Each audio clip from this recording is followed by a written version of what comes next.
know the elementary school breakdown in here? How many grass kids we got?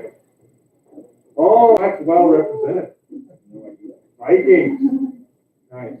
How many Southdale kids are here? These kids wouldn't have been Vikings. They wouldn't even know that. You guys know you were Vikings at one time? You were like briefly Vikings, weren't you? No, that's Swiss like. That's yeah. You were always Vikings in your heart. Well, yeah. They eliminated that like. It was the last to go. It was the last to tumble because Rich Bowden did not want that to happen. The principal decided. Was Miss Dubler always the principal when you were there? My year was the first year. Yeah. Wait, so what are you you're a senior? You had Bowden your kindergarten year? That's why he's sitting right here. I was a brass kid, I'm old.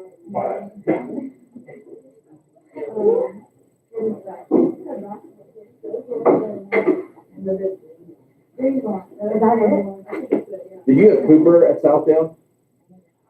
Yeah, Mr. Cooper. His principal? It changed to Borchers or yeah. Well, you would have Cooper early because my kid had Cooper. I think Rachel had Cooper when she was a kindergartner. And so you're. But wait, you were.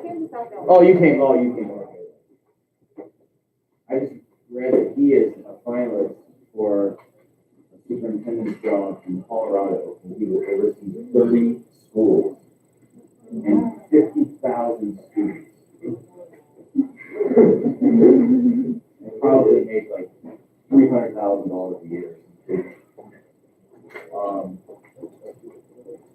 Yeah.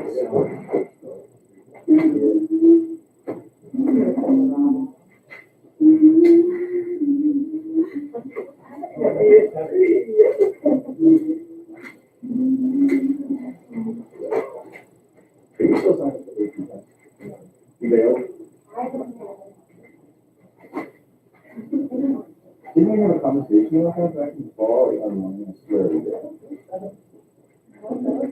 Who's the other kid?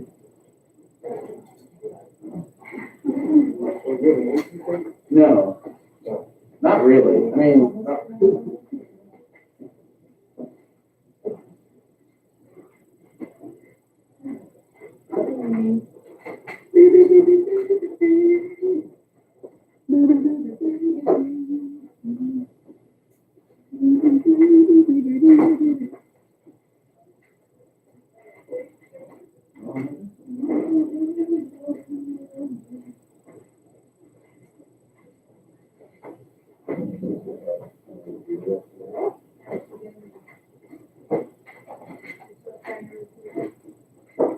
I subbed in her class.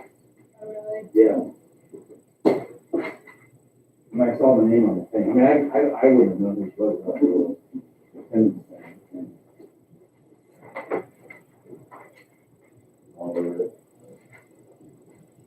Not sure I was successful. I mean, I really tried for like a month, and she's not having it. We'll have to just hit her again. Lots of small attacks. So like one major offensive. Wear down. When she's located.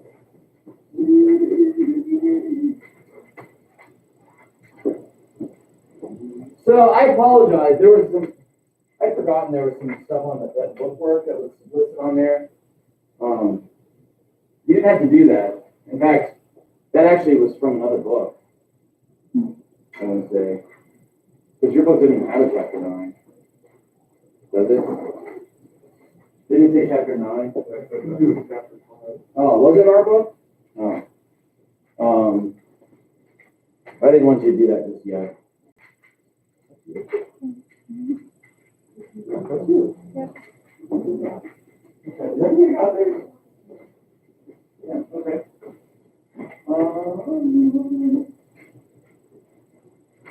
Okay, so you want to go over this real fast? This little test thing here. So the first problem, we needed the area of that moon shape. So you find the area, there's two areas and subtract them. So that's the area in the circle, and then you're going to remove from that the part from the cardioid. And this one was pretty straightforward because the limits, the bounds were the same. You didn't have to get too crafty with the bounds.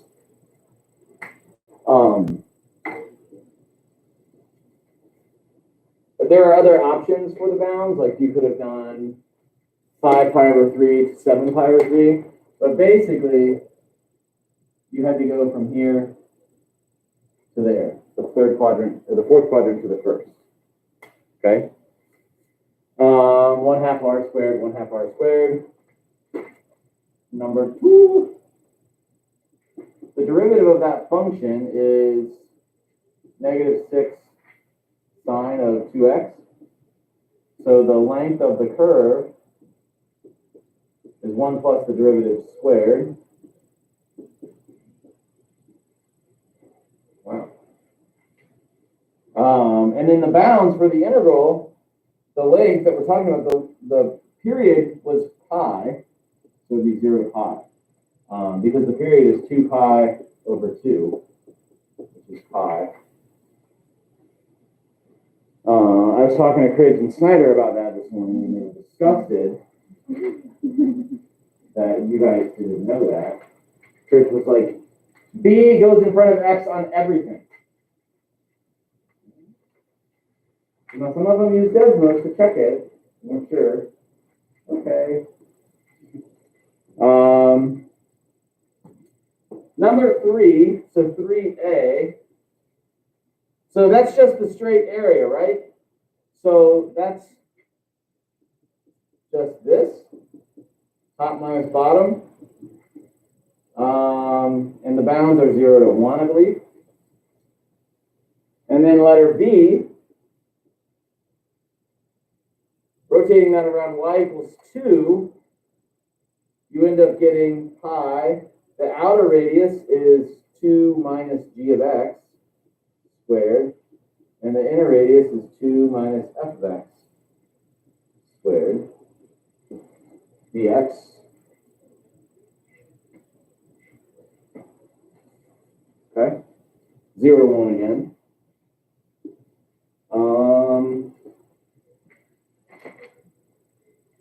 Cross sections are squares.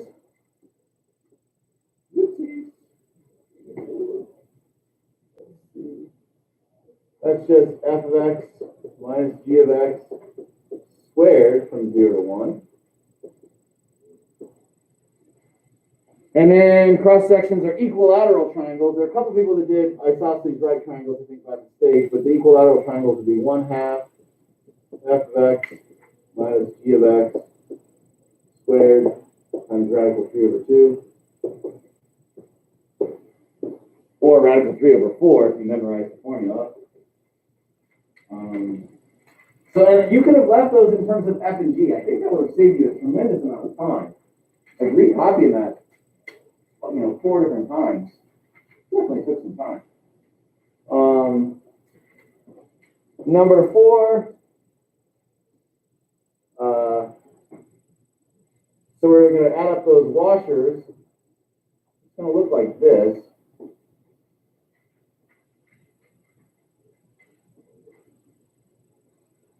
Okay, that's what the washers are going to look like.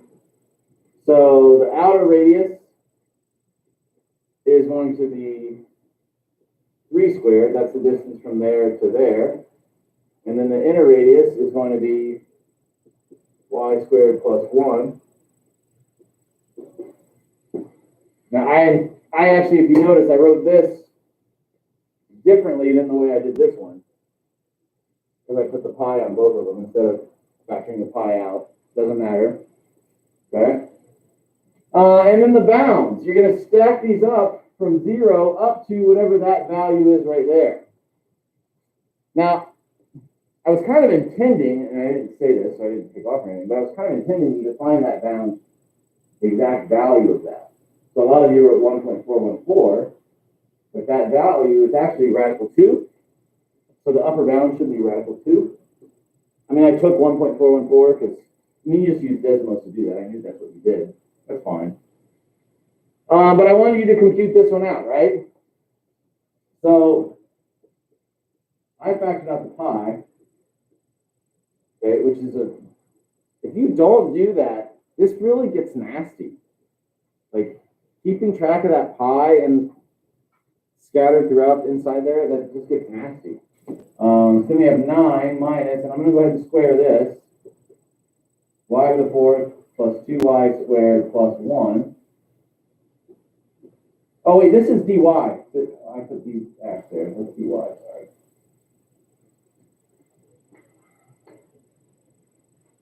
And then I'm going to simplify that a little bit more. 0 to the radical 2 of 9 minus y to the 4th minus 2y squared minus 1 dy. And so the antiderivative, I'm going to do this in my head, that's 8. So the antiderivative will be 8y minus y to the 5th over 5 minus 2y cubed over 3. And evaluate that from 0 to radical 2. Okay? That's what I was looking for. I wanted to see that. What you did after that, I didn't care. Or 0 to 1.414.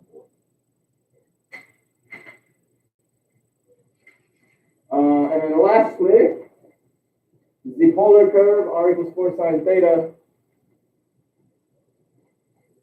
So we just wanted, we wanted all of it. So that's going to be 0 to pi of 1/2 times r squared d theta. So I squared r there. And so I wanted you to work this one out. So this one was 8 times 0 to pi of sine squared. So that's 8 times, the antiderivative of sine squared is 1/2 times theta minus sine theta cosine theta. And we're evaluating that from 0 to pi. So that's 8 times 1/2 times pi minus sine pi cosine pi.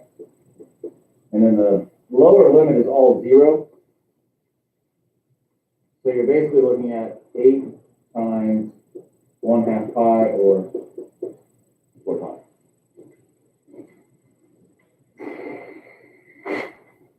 That's that, friends. That's that. Questions?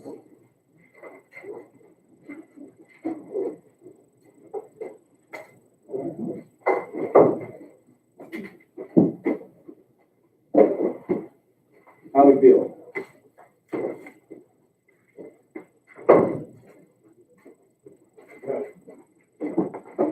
Now,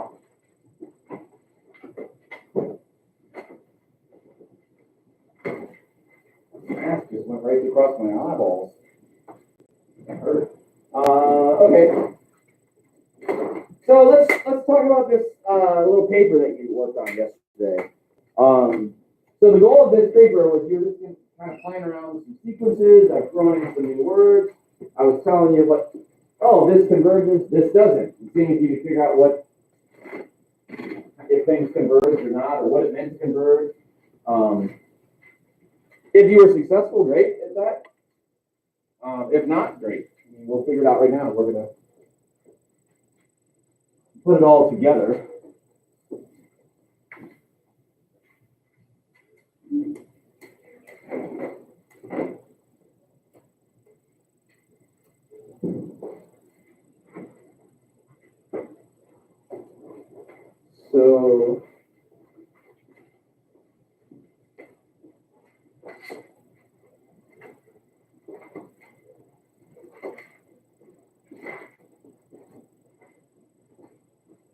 So what do we get for our first 5 terms of that first sequence that was written like this? It was A spin equals 2n over 3n plus 2. Just a FYI, another way that you could write this, you'll see sequences also written like this. You might see it like this. where it's in curly little braces. And then right here, it'll tell you where to start. And then up here, it'll tell you where to stop. Okay? Sometimes you'll see that. Oftentimes, we define sequences with lowercase letters with a sub n. Like, that's how we define them. We name them. You know, like, she's named Ellie. Like, that sequence is named a sub n. Okay? So what did we get for our first 5 terms? What did we get?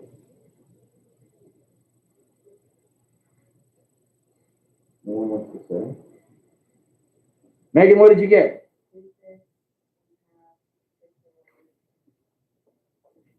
2/5, 1/2, 6/11, 8/14. Yeah. Okay, and then what? Is there a consensus with that? Do you guys agree with her? Yeah. Okay. All right. So we know how that works, right? That's when we define a sequence as a function of n. But you got those by just plugging in various values of n, right? Okay. Some sequences are defined what we call recursively. Now, we're not going to really do much with recursive sequences, but recursive sequence might be like this. A sub 1 equals 5, and then a sub 1 n is equal to a sub n minus 1 plus 3. You looking for your papers? Yeah, right here.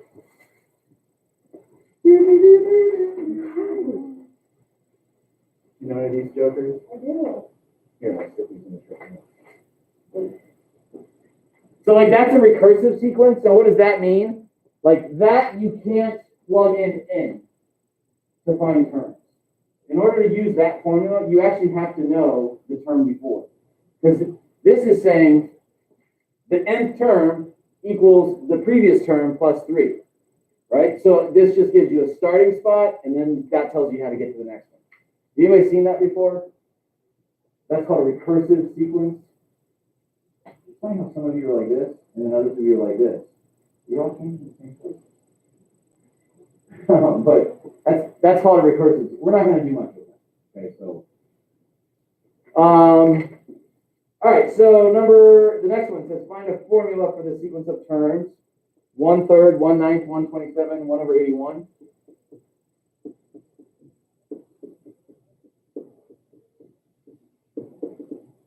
What's the formula for that?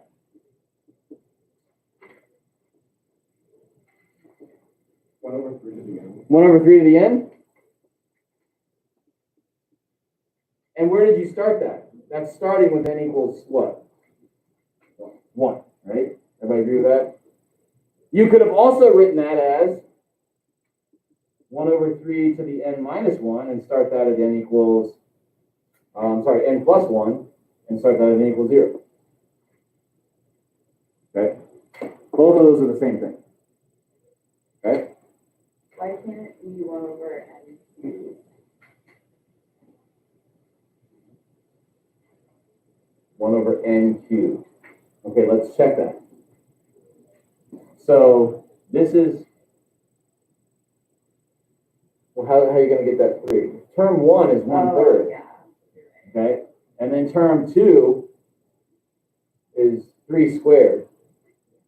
Okay. Yeah. You just had the 3 in the wrong spot. Like, that's all you did. Okay. So now, I'm telling you, in this next line here, this next statement, I'm telling you these first 2 sequences there converge. I'm telling you they converge to 0. Okay? And the last one converges to 2/3. Okay? That's what I'm telling you. And then we flip this over, and then I'm telling you these 2 sequences diverge. Okay? And then we jump to the new one. We said, okay, here's a new sequence, this one. We called it P sub n. And P sub n was -1 to the n, right? And it says list out the first 5 terms of that. So what are they? Now, I didn't tell you to start at n equals 1 or n equals 0, so depending on what you chose, your answers might be different. I'll start with n equals 1. So what would be the term 1? -1. What's term 2? What's term 3? Term 4? 1. Oh, wait, these are p values, not p values.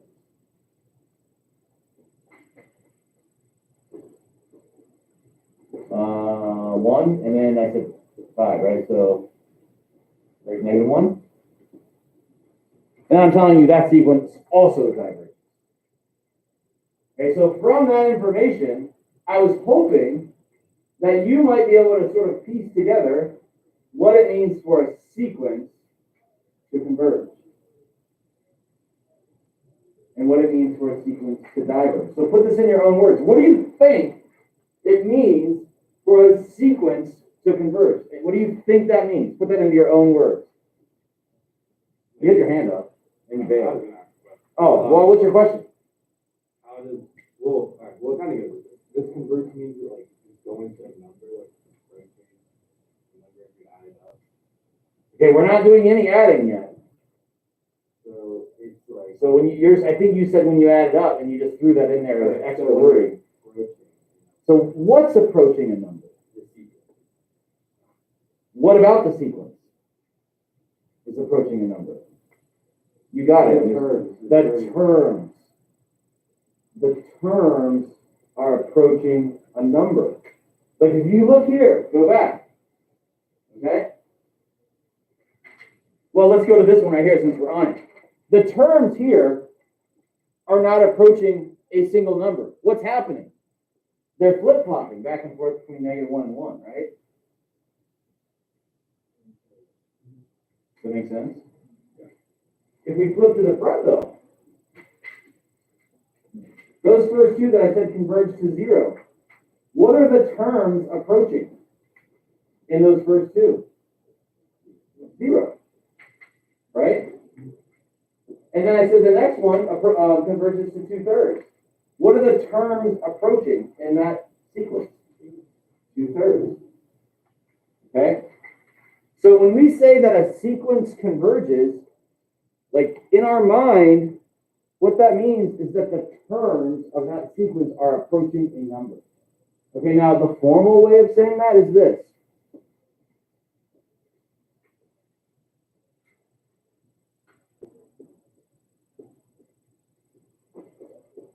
Sequence converges, let's call them A sub n, converges if and only if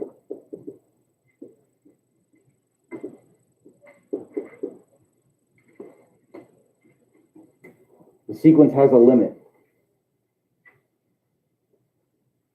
So literally, all you have to do to determine if a sequence converges is take that limit and then go to infinity. If you get a number, converges. If you don't get a number, diverges. Okay? Yeah, Del. Is it kind of like property bottom and down? Yeah, that's exactly how we would calculate it. Or L'Hopital's rule or anything. Like, yeah. But if you look at those 3 on the front, that's exactly what you would have thought probably. Those first 2 are bottom heavy and then the third one is balanced, right? And then if you flip it over to the other side, I give you those 2. Those are both top heavy. Now, technically, the first one's just top. Like it's not even top heavy, right? Yeah. So if you go back to the P of n equals -1 to n, if that was a series, would it converge to 0? Well, we don't know what that means yet. Okay? So you're now thinking, what happens if I turn that -1 to the n into a series, which means I'm going to put plus signs between them all, like this.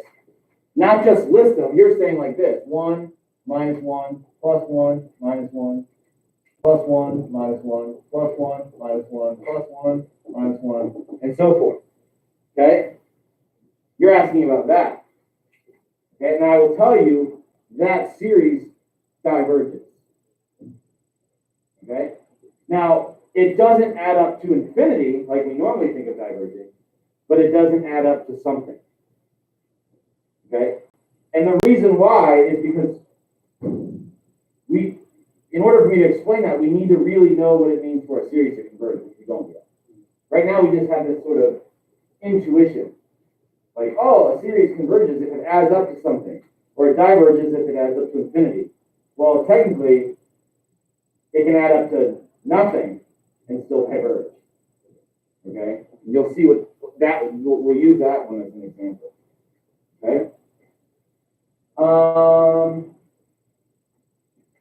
So what does it mean for a sequence to diverge? If we were going to use that definition right there, I got to say for her both of these, and somehow she found other two. If you're going to use the definition for converging, if you're going to write a similar definition for diverging, what would you say? Instead of the limit equaling L, like a number, what's it going to mean if it diverges?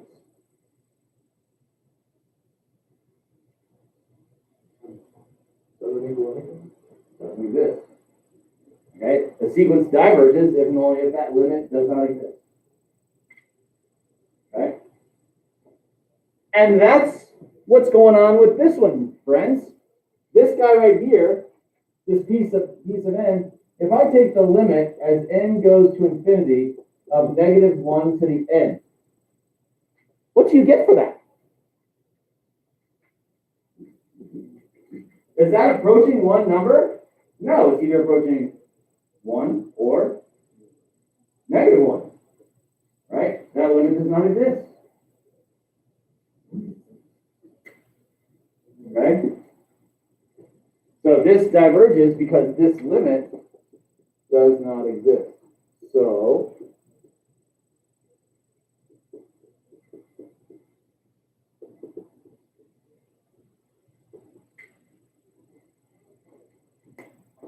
okay. So what does it mean if I were just to ask you in your own words to explain to me what does it mean for a sequence to converge? What are you going to say?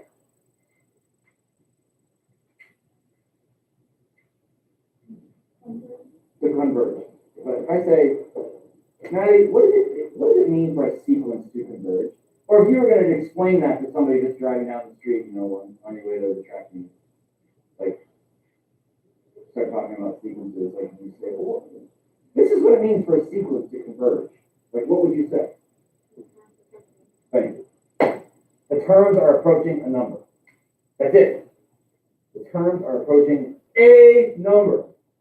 A single number. Right?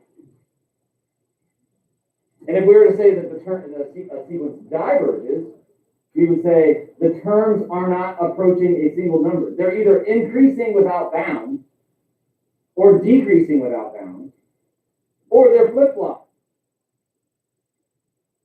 Like, this is a flip-flopper, right? Does that make sense?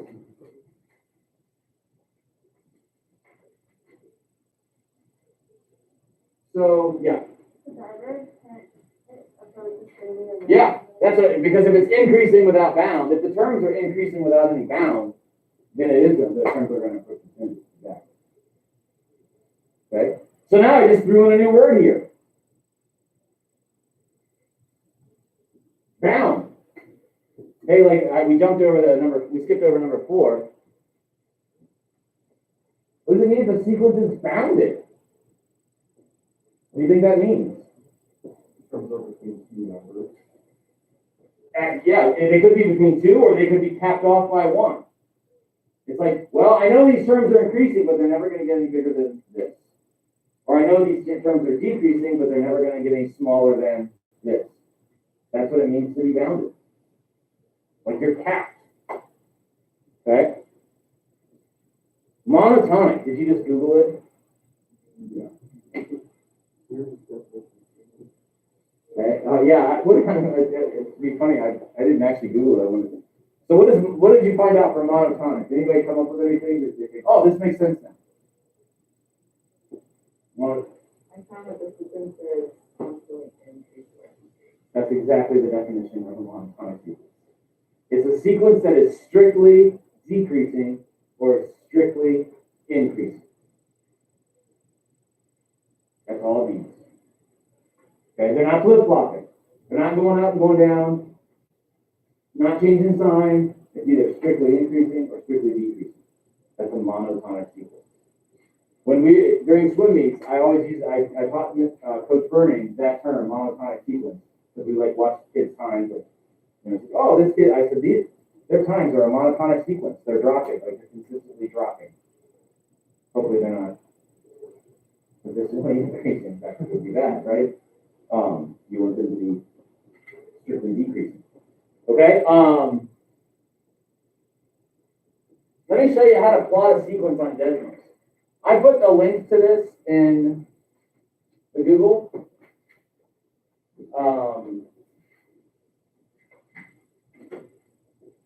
When I give you some problems to do with sequences, they might ask you to plot some terms of a sequence. And you can just do this on Desmos just so you can get a visual. How we are looking at sequences right now, with these definitions of sequences, the way we're defining them, like this, as functions of n, like this, not recursive. What we're really looking at are basically functions. But we're just saying, hey, this is a function, but the domain of that function, the only numbers that you're allowed to plug in are what?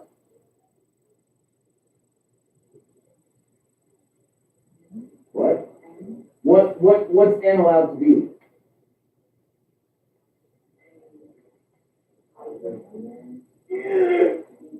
Any positive, not any positive number, any whole number or positive integer. Okay? That's what we're doing. I mean, a sequence is basically a function whose domain is just a positive integer. You can only f 1, 2, 3, 4, 5, 6, 7, 8, 9, 10. You can't f 2.5. There's no such thing as the 2.5th term. Does that make sense? I mean, that's what we're doing. That's really what that is. All right? So the way you can do a sequence in Desmos, so let's look at that very first one that we did. What was it? 2n over 3n plus 2. So you just change this function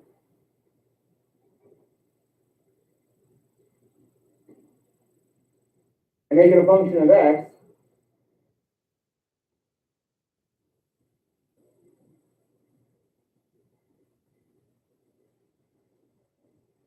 And then you can see here are the terms of the sequence. There's the first term, second term, the third term, the fourth term, fifth term, and so forth. Okay? And you can see that this sequence is going to converge because what's happening to these terms? What do they seem to be doing? They're leveling off, right? Is this sequence monotonic? Yes. Is that sequence bounded?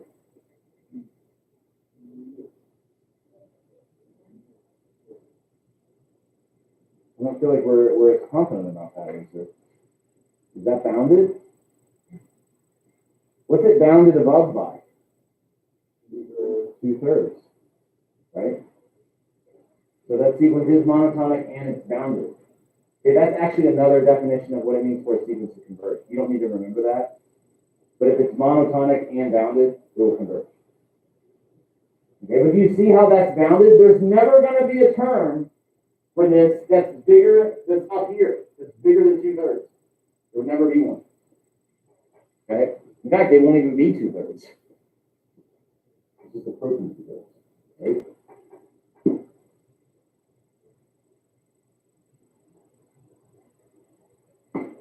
Now, could you have deduce that same information just by graphing the function 2x over 3x plus 2? Possibly. You just wouldn't have all those dots. Sequences are functions that are discrete. They're not continuous. It's a bunch of dots. Okay? Continuous would mean what? Like, if we're looking at that graph, what would it mean if that were continuous? It would be connected, right? All those dots would be connected. It would be a smooth curve. Right? So we're not going to spend a ton of time talking about sequences. In fact, this is it. Today is it. And the only other thing that we're going to use sequences for is we're going to use sequences to explain what it means for a series to converge. Okay? So we have to kind of have our head wrapped around what a sequence is before we can talk about converging series. All right? Questions? So you now know what it means for a sequence to converge, what it means for a sequence to diverge. You know what a monotonic sequence is. I mean, that sounds really impressive. Like, you could go home today and tell your parents, like, oh, what did you learn in school today? You could say, I learned what a monotonic sequence is. And when a monotonic sequence is founded, it converges. That's pretty impressive, right? You can impress a lot of people. Maybe you can impress some people at the track meet. Are you going to anybody going to the track meet? So you can, I mean, when you're standing in the starting blocks, like, you know what a monotonic sequence is? I'll actually do that. Could throw off their game a little bit. Give you a little bit of an edge. For the race, yeah, whatever. So here's what's going to happen. Tomorrow, I'm going to make a video to talk to you about series and introduce to you the idea of what it means for a series to converge. And I'm also going to talk to you about geometric series. So the video that I'm going to make tomorrow is maybe somewhat lengthy, like more than 15 minutes, like it might be like close to 30. And then you're going to do this sheet. I'm giving you a copy of this sheet now. You're not doing this tonight. Okay, what you're going to do tonight is just some playing around with sequences from problems in the book, which I'm going to give you in a second. Okay? This goes with the video tomorrow. I'm just giving you it ahead of time. So the way this will work over the next several classes is we will learn something new about series, and then I'll have a sheet like this for you. You won't be using the book a lot. Okay? I just packaged these onto these sheets. I decided what series I was creating, and like I gave you a nice smorgasbord of different types of series. So this is not really, you're not looking at that until tomorrow.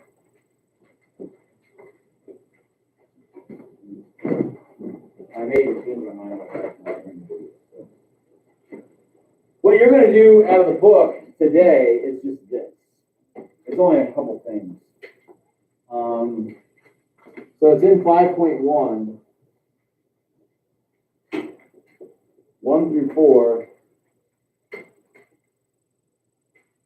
Seriously, that was it.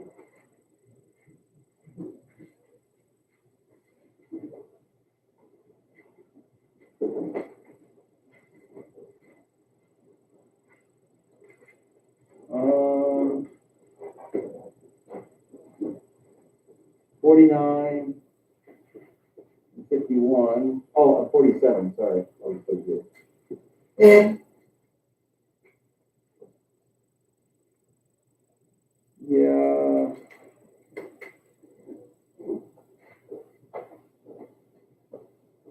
Yeah, let's do that.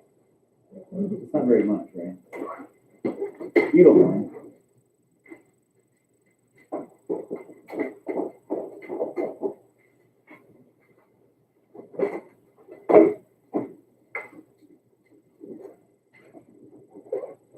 The sheet I just gave you will go along with what's in the video.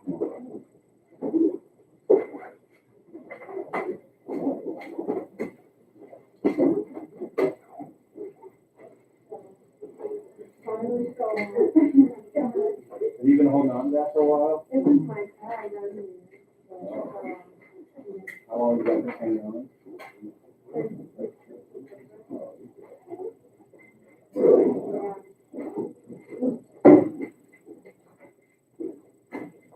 What are you running, Adele?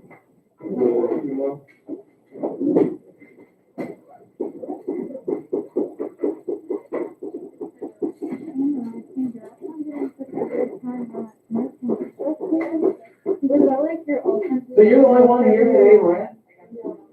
It was exactly 5K. You're not running? Ellie, you're not running today? Oh, you're not. You're not running? Because you ran Saturday. You ran Saturday. I didn't see you run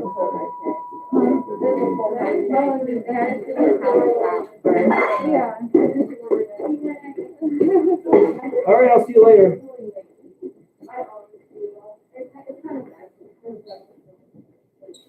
So Ellie, your mom told me that you're doing virtual lessons. Yes, I am. And then I stopped, deleted, and then So what's the time frame? July what? So that will be how many sets of games? You guys know that the period of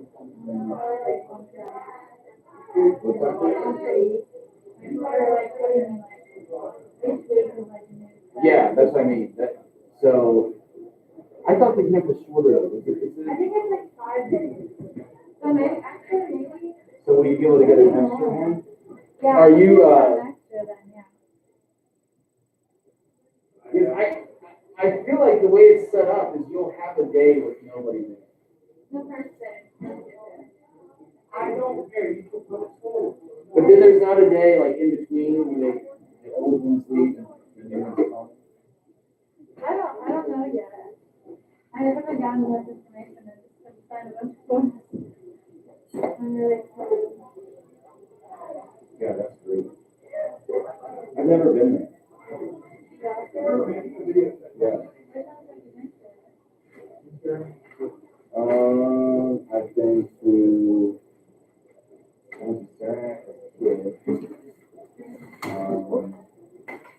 Hey, yeah. we are doing like a lab about exponential functions and we found involved how much percent. I really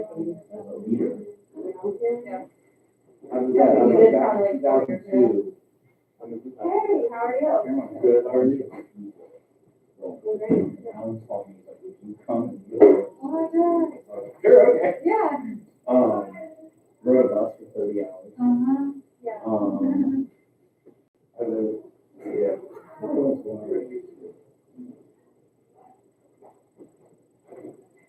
So I have those series, and then I go to the 10K for putting on. I mean, that was the focus. Well, yesterday I stayed down And then- there for the next day. Yeah, and I never went there. And I feel like I didn't think so. I've been staring at him. But I I don't even think I would recognize it. Really? Yeah, because I think it's changed so much since I was there. So I got called down and explained to him, why were you here? He's like, yeah, you were. Well, I was in my seat the whole time. I was like, I don't know what you're talking about. So I had to get it.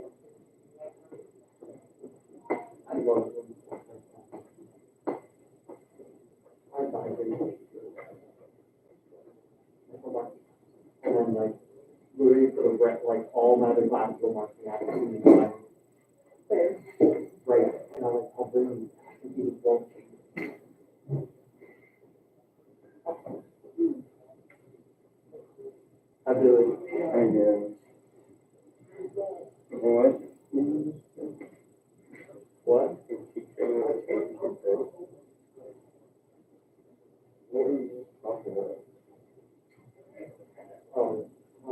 My teacher always works in hospital. When like I'm talking on stage for a game, and then I go to, I'm late.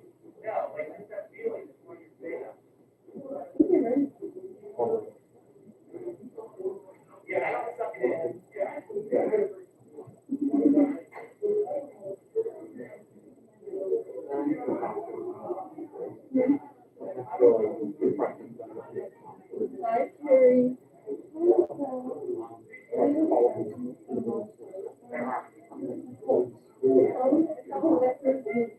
As though they want something.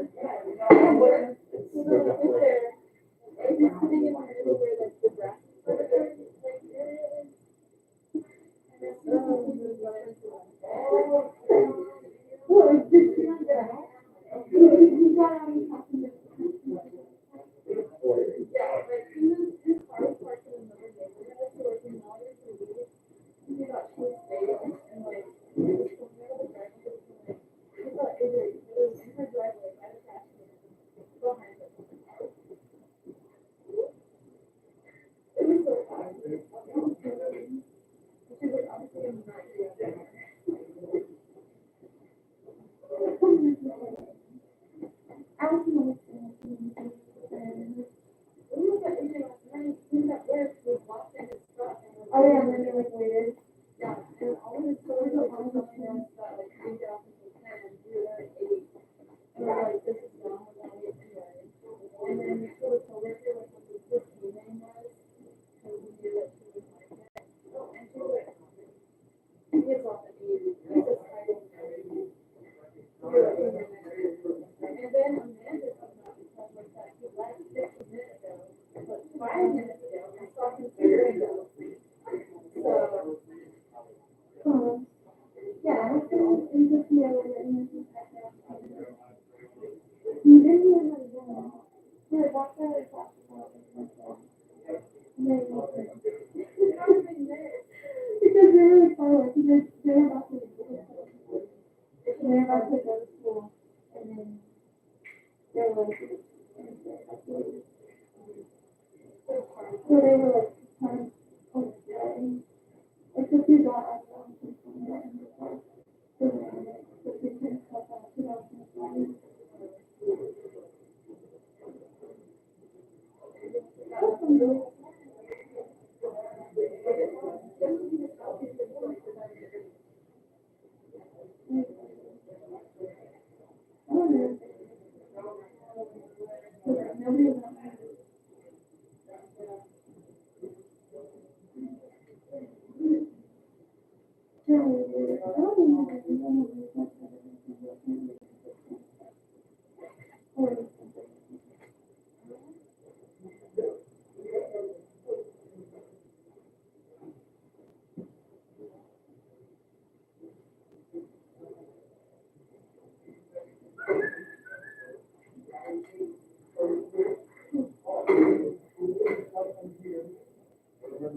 What class is this?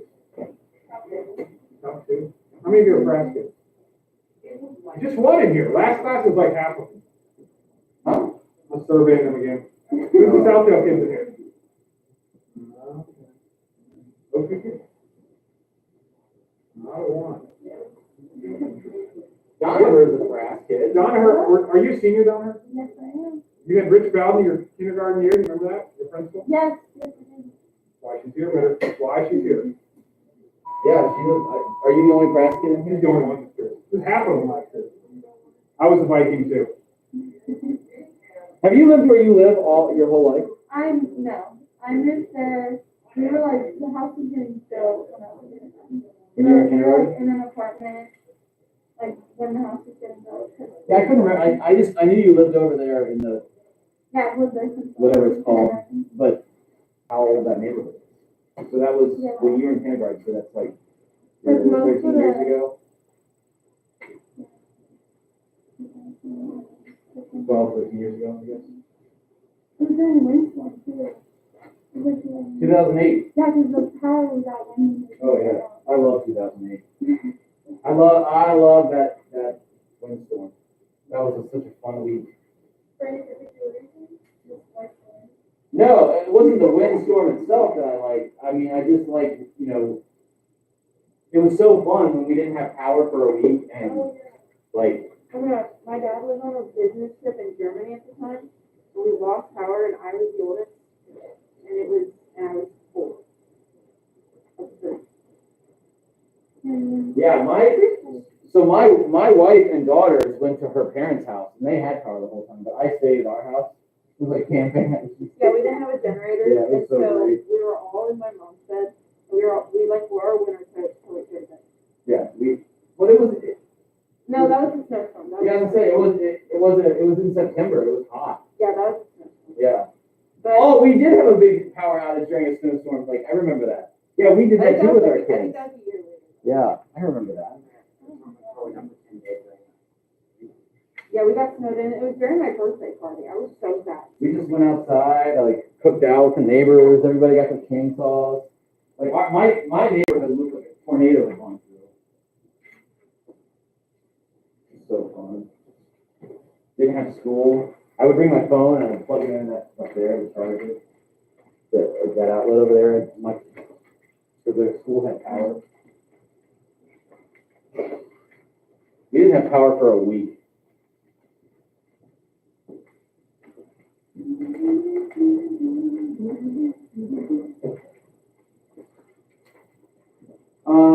So let's go over this.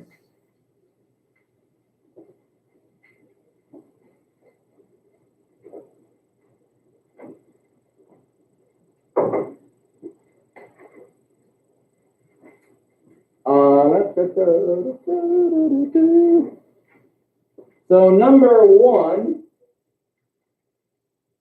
So we were looking for the area of that moon shape. So this ends up being negative pi over 3 to pi over 3 of 1/2 12 cosine theta squared d theta. That's the area on the circle part. And then you're going to remove out the area of the cardioid part. And it turns out the same angles work.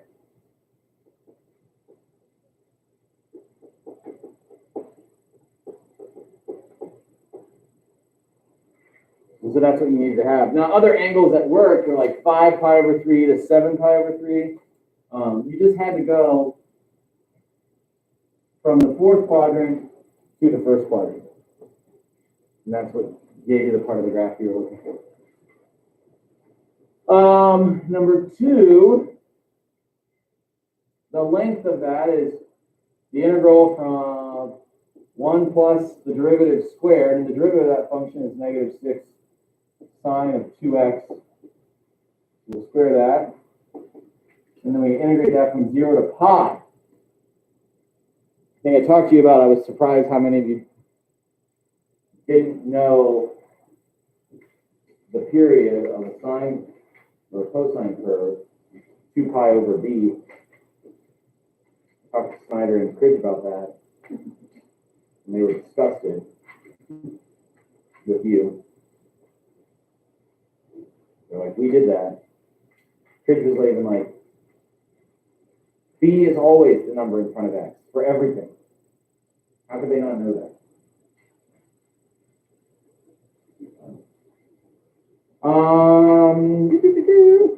Number 3a. So we're just asking for the area there. I was amazed how many people missed the area. That's just, I mean, they were squaring things, doing all kinds of crazy stuff. The area is just the integral from 0 to 1 of f of x minus g of x. And you could have left it with f and g. That's how I made my key up. You didn't have to recopy those over and over and over again. Okay? Revolve that around y equals 2 and find me the volume. So that's pi. The outer radius ends up being 2 minus g of x. And the inner radius ends up being 2 minus f of x.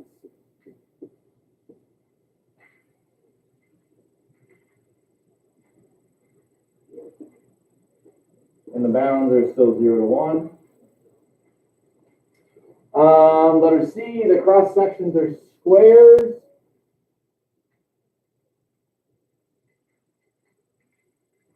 That's the integral from 0 to 1 of f of x minus g of x squared. And then letter D, the cross sections were equilateral triangles, not isosceles triangles.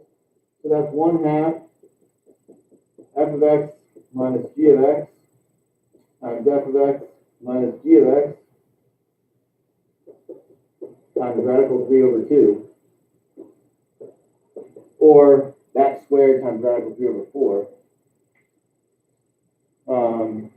Jimmy derived that.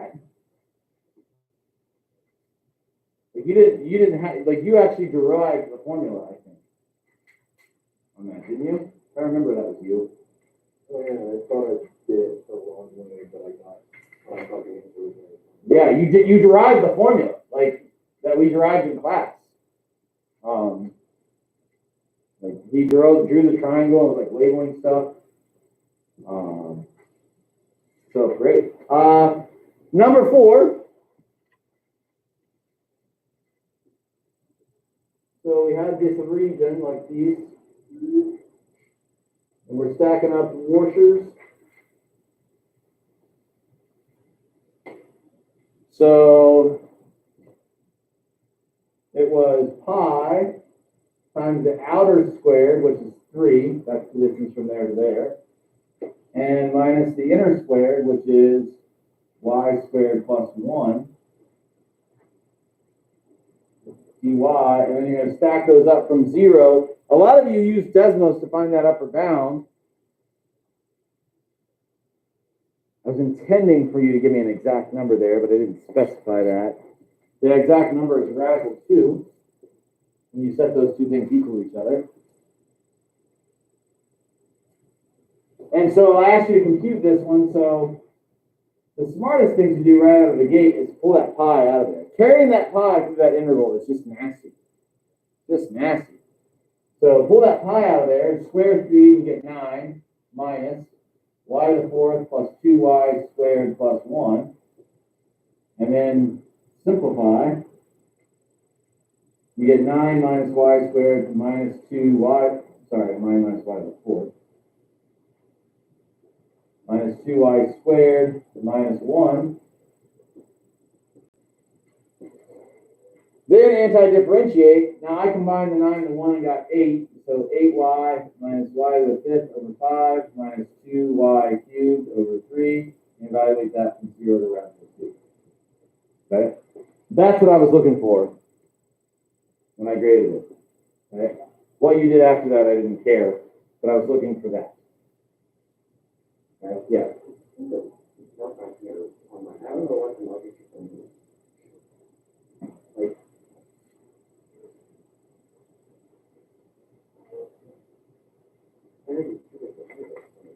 Oh, maybe I don't know. I probably didn't. That's what I was thinking that you didn't. So I really didn't look. I probably didn't look carefully enough here. Because I spot this and then I look for this. Like you have the pi in there, which is nasty. Okay. Other questions on that? how many points did you get? Either 6 or 8. I think.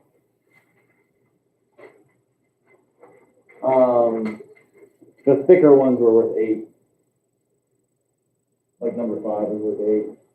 So number 5, 1/2 r squared d theta, and then the bounds were 0 to pi. So we had to have that first. Then I wanted you to solve this yourself by integrating sine squared.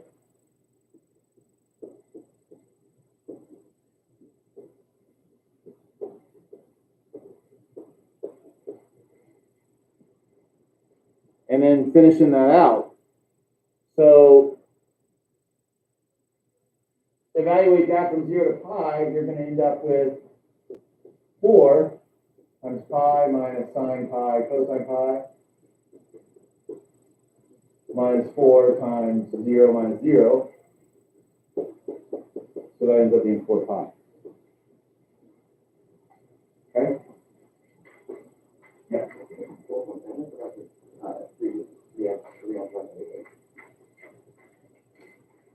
I don't really understand.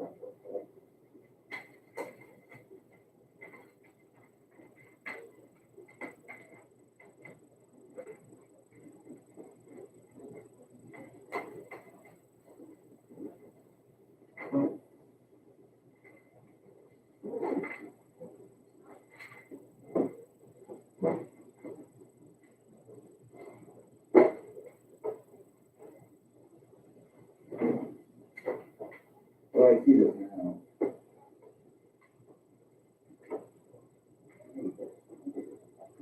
Oh, I sort of remember this now when you were doing this. You couldn't come up with anything when you divide it. Yeah, I probably should have give you a little more points. Not that it's gonna matter a lot, but Yeah, I'm not opposed to it. yeah. Yeah, I honestly, Samuel, probably did not look at that work. I probably just saw what was up top and saw that scribbleness and then didn't really pay attention to the rest of it because it just looked like gibberish.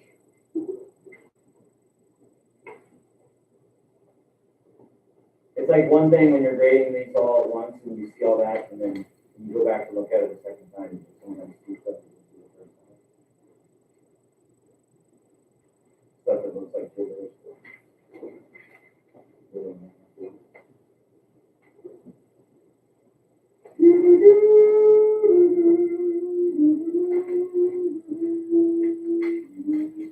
Okay, so let's talk about some sequences.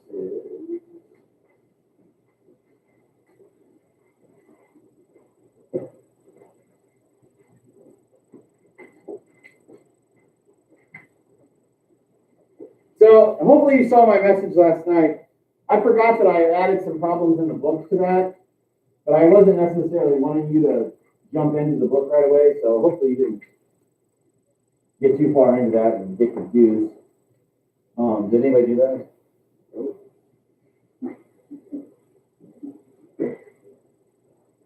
You just did the sheet? Yeah. That's good. So the purpose of this sheet was basically for you to just play around and get some experience with sequences, and I was throwing around some new terms, and hopefully you might have been able to deduce like what those terms mean. If you did, great. If you didn't, great. No big deal. Okay. So it says a sequence is a list of numbers in a particular order, right?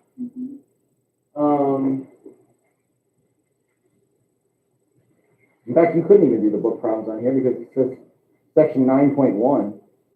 Your book doesn't even have a chapter 9. The numbers are called the terms. So then I said, list the first 5 terms of this sequence. So our sequence that we defined here was this, a sub n equals 2n over 3n plus 2. I will tell you that you will also see sequences written like this, where a sub n equals this.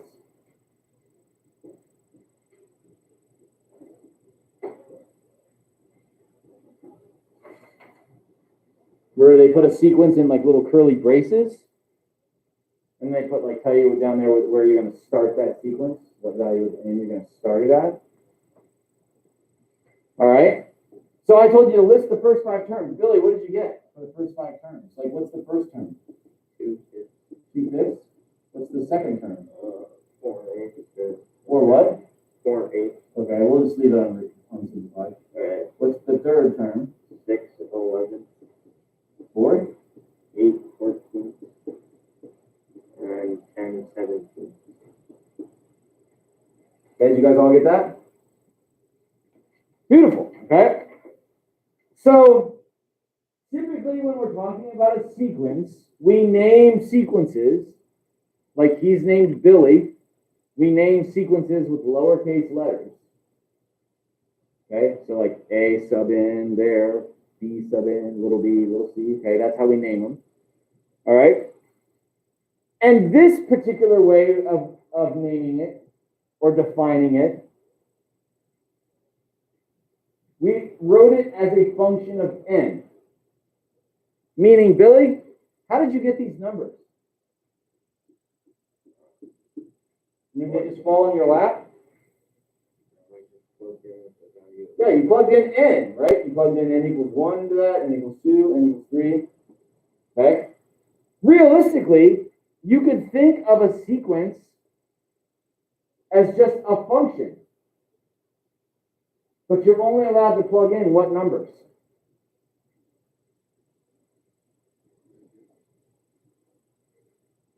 What kind of numbers are you allowed to plug? What numbers are you allowed to plug into that? Whole numbers, right? Or positive integers, okay? Meaning, like, there's no such thing as the 2.5th term of a sequence. There's the second term and the third term. Okay? Yeah. Can you not declare anything? Correct. Not for sequences. Typically, Can you use 0? you can use 0, so you could. That's why I mean whole numbers is probably appropriate, or positive integers, and 0. Because I think 0 is a whole number, isn't it? I think so. Yeah. Isn't 0 a whole number? Yeah. Whole numbers are 0, 1, 2, 3, 4, 5, 6, 7. Natural numbers are 1, 2, 3, 4, 5, 6, 7 without 0. The natural numbers are the counting numbers. You don't typically have to do it. Okay. There's another way to define a sequence. Okay. We're not going to do too much with this, but I should at least expose you to it. And that's what we call a recursive definition of a sequence. A recursive definition looks like this. It says the nth term. There's an example of a recursive sequence. Okay? It says the nth term is the previous term plus 3. But just that right there is not enough to write on any terms. Why not? You don't know where it started. Okay? So you have to be given some other piece of information here, like, oh, term 1 is 6. Now I can write it down. Okay? 6, 9, 12, 15, etc. Okay? That's called a recursive sequence when you define it in terms of previous terms. All right? The Fibonacci sequence. You ever heard of that? No? Are you serious? You've never heard of the Fibonacci sequence? Okay. Well, if you hadn't heard of it, you would have heard of it by that. The Fibonacci sequence is this.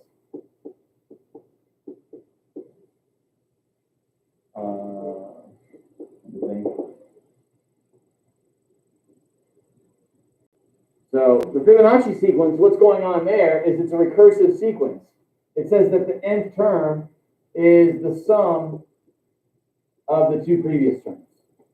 And the first two terms are 1 and 1. Okay, so like 2, sum of those two. 3, sum of those two. 5, sum of those two. 8, sum of those two. Yeah. Aren't there sequences that use the same, like formula, but they start with like 1 and 2, or? Sure. Maybe Yeah. it's like if you start with like any two numbers, you still get like the ratio from one number to the other. Yeah. Will approach 5. Yeah, and then for huge values of terms of the sequences, like the ratio of terms of Fibonacci, approach that number p or 5. So 5. Okay. 5, actually, I would say. Anyway, that's recursive, though. We're not going to do a whole lot with recursive. All right. All right. So, what did you get for the formula for the sequence that I gave you? What did you get? What did you get? 1 over 3 to the end. 1 over 3 to the end. 1 over 3 to the end. 1 over 3 to the end. 1 over 3 to the end. 1 over 3. Anybody anything different?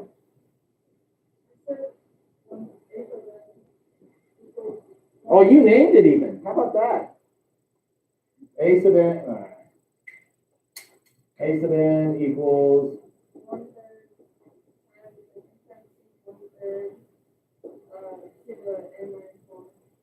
Ooh.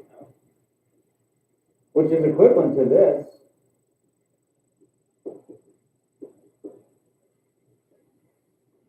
Right? Because this is 1/3 to the 1 power. That's 1/3 to the n minus 1 power. You add the exponents.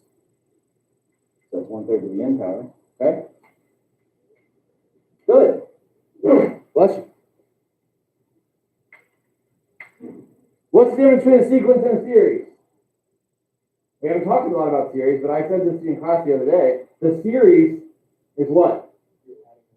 You're adding the terms up.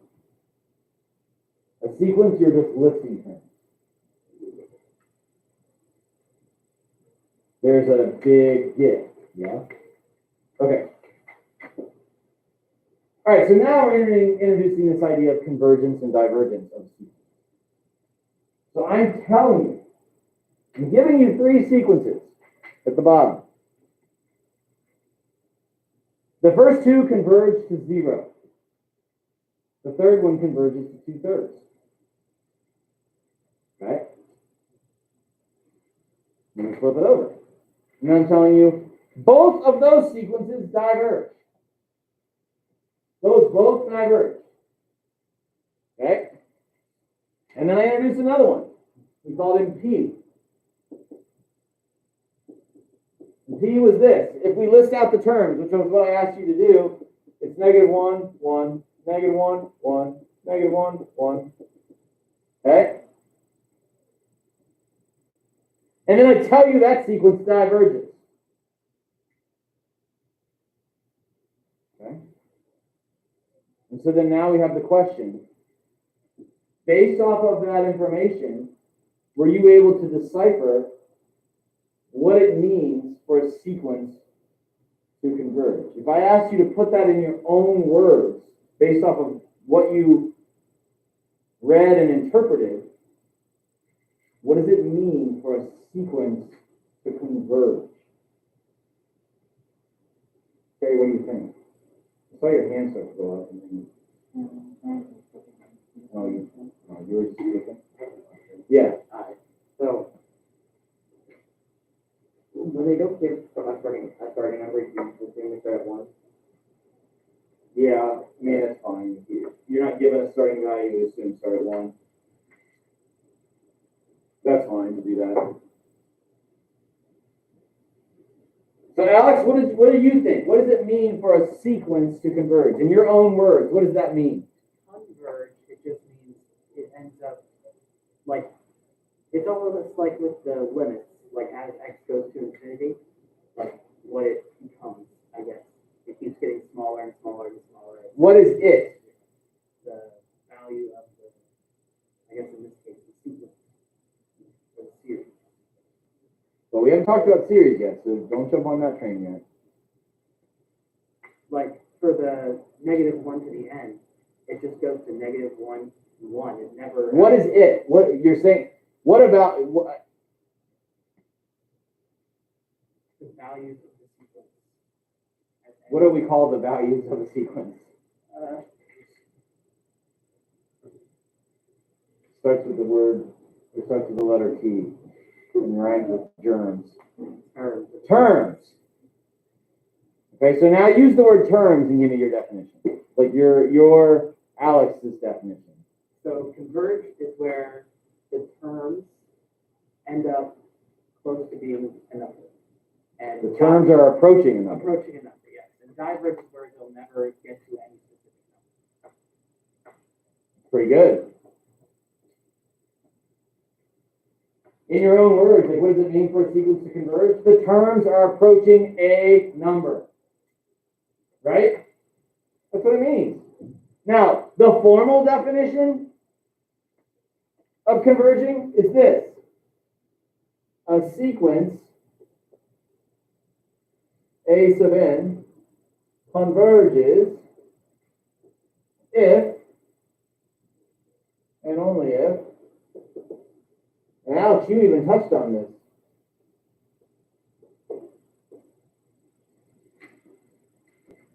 It has a limit. You take the limit as n goes to infinity. If you get a number, if you get an answer, your sequence converges. Okay? If you get does not exist, or you get infinity, sequence diverges. Okay? So a sequence diverges. That's the fancy definition, right?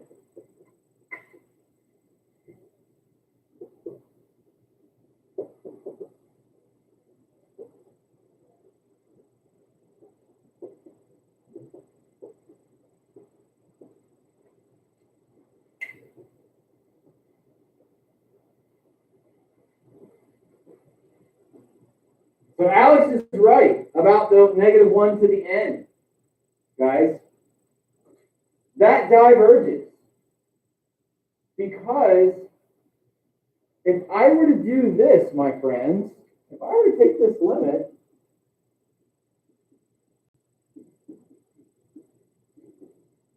what's the limit as n goes to infinity of -1 to the n?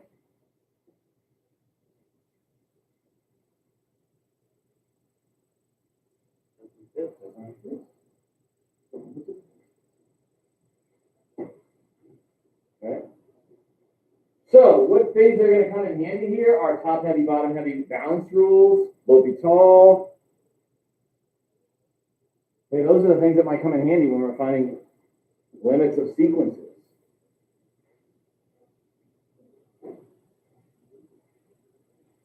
Okay.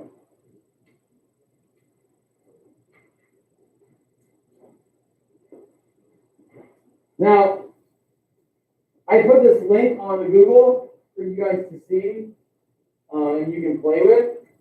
But this is how you could use Desmos to plot terms of a sequence. So all you have to do is you click on that link. Okay, you can read this here. But all you do is you just go and change the function of x, and then it plots the sequence for you. Okay.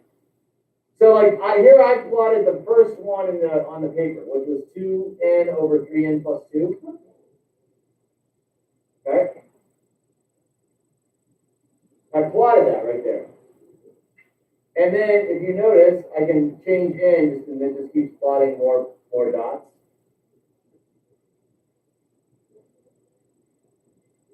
Okay. Does that sequence converge?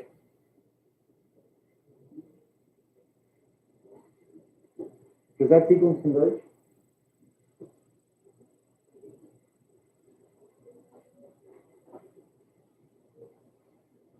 Does it converge at 2/3? It converges to 2/3. Yeah. The terms of that sequence are approaching 2/3.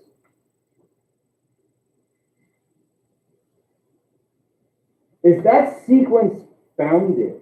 Ooh. What do we mean by bounded? Now, I asked you that, and you don't, I mean, I see if you come up with a definition for that. Is that sequence bounded? Okay, what do we mean by bounded? Okay, so what I mean by bounded is there a cap? Is there an upper cap or a lower cap? Or both to this sequence? And when I say a cap, I'm saying, is there a number that the terms are never going to be bigger than? Is there one in this case? What is it? 2/3, right? The terms are never going to be bigger than 2/3. In fact, they'll never equal 2/3.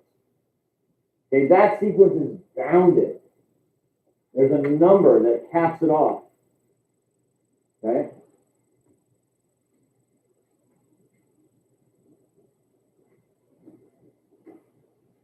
What about this sequence?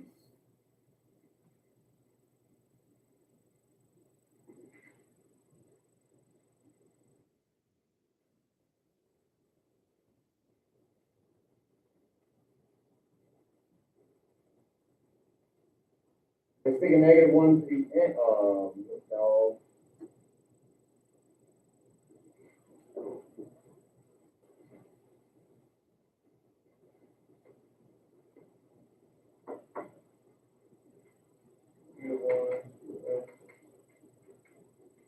Didn't like that there, does it?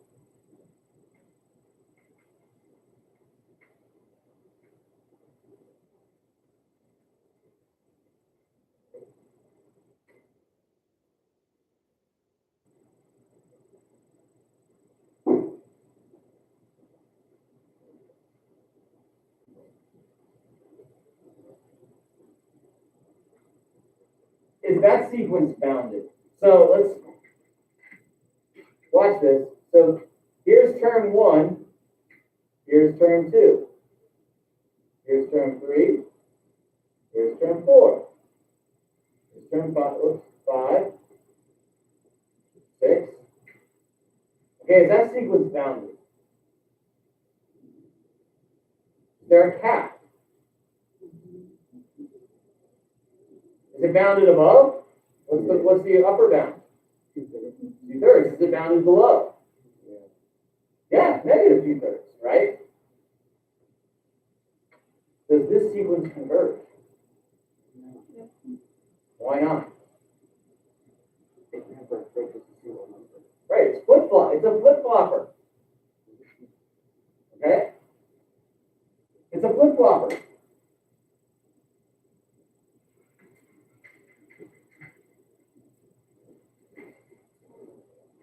Okay.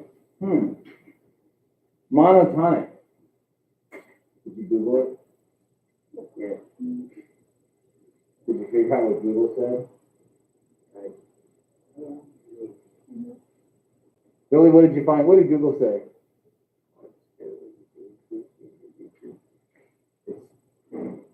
That's exactly right. Okay?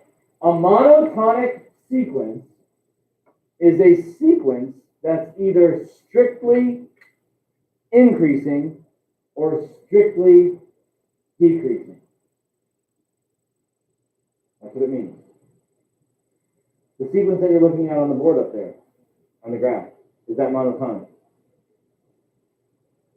No, it's not. It's a flip-flopper. It's going like this, bloop, bloop, bloop, bloop, bloop, bloop. That's not monotonic. Okay? Now, another way to determine that a sequence converges, you don't need to memorize this, but if a sequence is monotonic and bounded, it will converge. If you're monotonic and bounded, you'll converge. Okay? Now, we don't necessarily need to remember that, but it's another way of sort of wrapping our head around this idea here.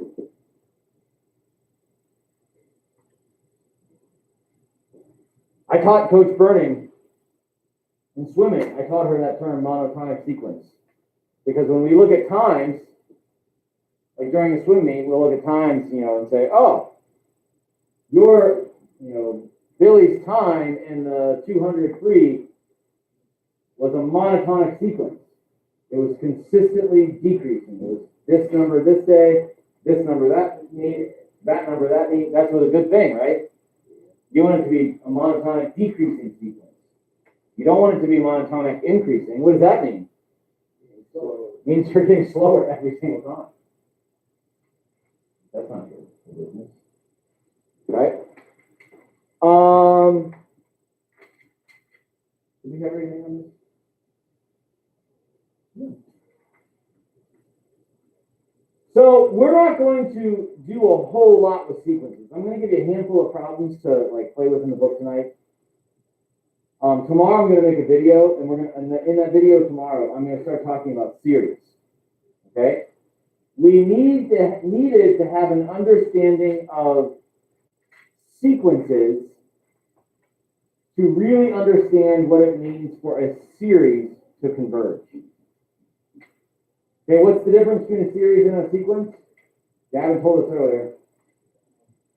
Didn't you? Yeah, I was like, wasn't that you? Yeah, series are adding up the terms, right?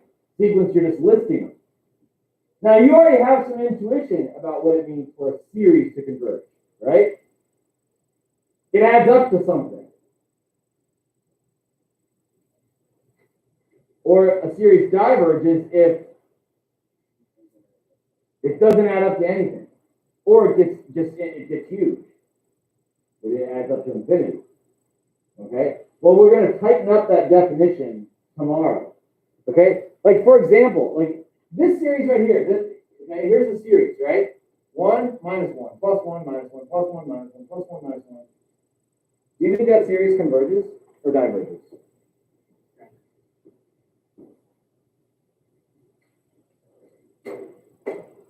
If we do that forever, is that going to converge or diverge?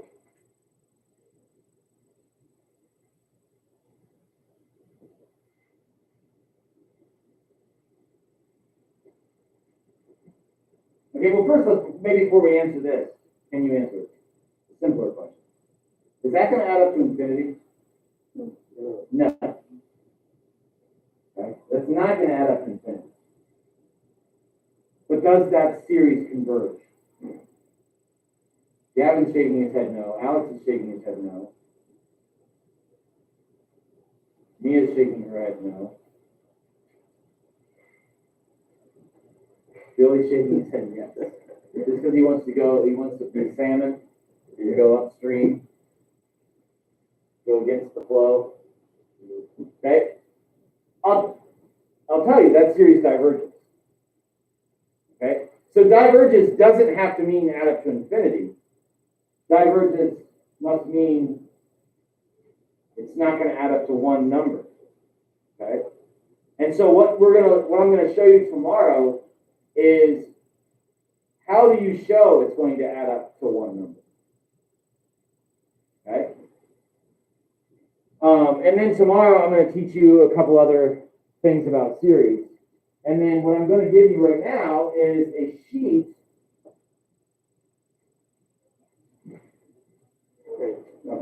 No. Wait a minute. I'm going to give you a sheet that you're going to do after the video tomorrow. Okay, now the video tomorrow could be lengthy, like 30 minutes or so. I mean, like, I haven't made it yet. But it could be lengthy. So you're going to watch that video. I should have it posted by 9 a.m. I have to decide if I'm going to make it this afternoon or if I'm going to get here tomorrow and make it in the morning.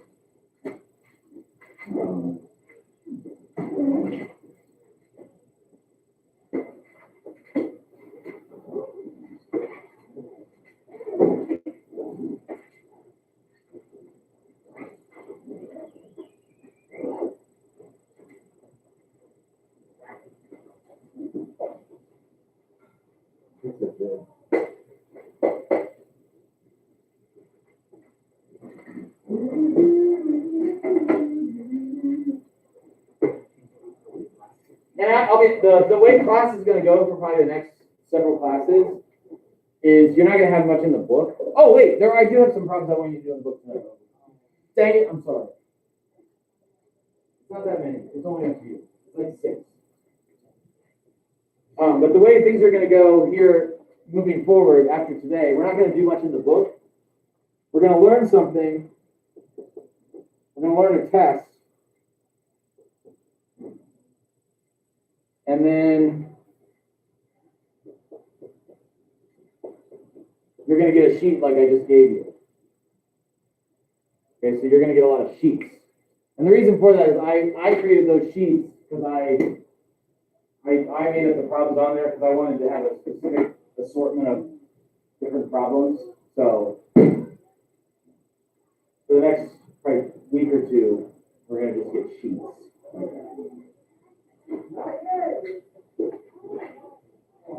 And that is all. Have a wonderful afternoon.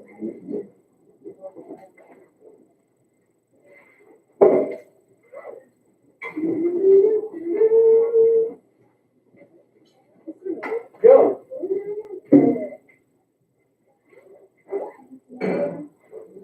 Probably.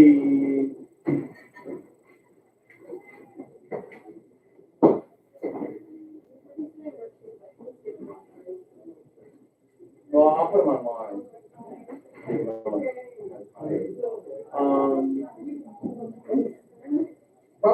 We're probably gonna do T series. Maybe the interval test. I'm not sure. It's gonna depend on how things go tomorrow.